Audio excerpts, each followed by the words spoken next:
Bonjour, alors pour Noël, je vous propose, dans un des sermons de Maître Eckhart, il parle, toujours de la naissance de Dieu dans l'âme, mais il va s'interroger sur, la personne de Marie, qui dans la Bible est à la fois vierge et mère. Alors, le contexte historique, pourquoi on a écrit cette histoire, quel est le but de cette histoire, c'est pas le sujet, ni même de la matérialité de ça, c'est ce qu'on peut en tirer de manière spirituelle. C'est-à-dire que l'âme, c'est-à-dire moi, hein, vous, l'âme va engendrer le divin, c'est-à-dire qu'elle va faire en sorte que le divin qui était là puisse se manifester dans vos actes, dans vos paroles, dans vos pensées. Et ce qui est important, c'est de voir que cette âme est à la fois vierge et mère. Vierge, pourquoi? C'est la virginité, c'est l'absence d'attachement, l'absence d'être possédé par ceci ou par cela.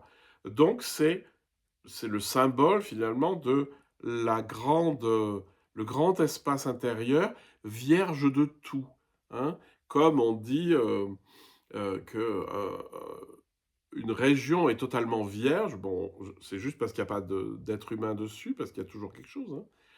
Elle est vierge, c'est-à-dire qu'il n'y a pas de choses avant, c'est-à-dire il n'y a pas de pensée, il n'y a pas de représentation, etc. Donc l'âme doit être vierge pour que cette naissance ait lieu, et mère, c'est-à-dire que elle va engendrer le divin, c'est-à-dire qu'elle va exprimer la nature divine qui est en nous, mais qui est plus profonde que nous, dans l'amour, dans les paroles, les actes, les pensées, etc. Et que ça va porter du fruit. Eckhart rajoute de manière très belle que bon, dans le meilleur des cas, une femme, elle arrive à engendrer une fois par an, mais qu'en fait, dans l'âme, c'est possible 1000 fois par jour. C'est-à-dire que 1000 fois par jour, vous pouvez simplement laisser finalement l'amour qui est en vous jaillir et se manifester, mais dans des choses, mais qui peuvent être très petites, des tout petits actes, des toutes petites pensées, d'avoir une pensée affectueuse pour quelqu'un qui a des difficultés, d'avoir un sourire pour la caissière au supermarché, de donner de l'eau à votre plante. Ça peut être des choses beaucoup plus grandes, hein, que d'aller écouter une copine ou un copain qui est en deuil et qui va pas bien, etc., et d'aller simplement le consoler ou la consoler.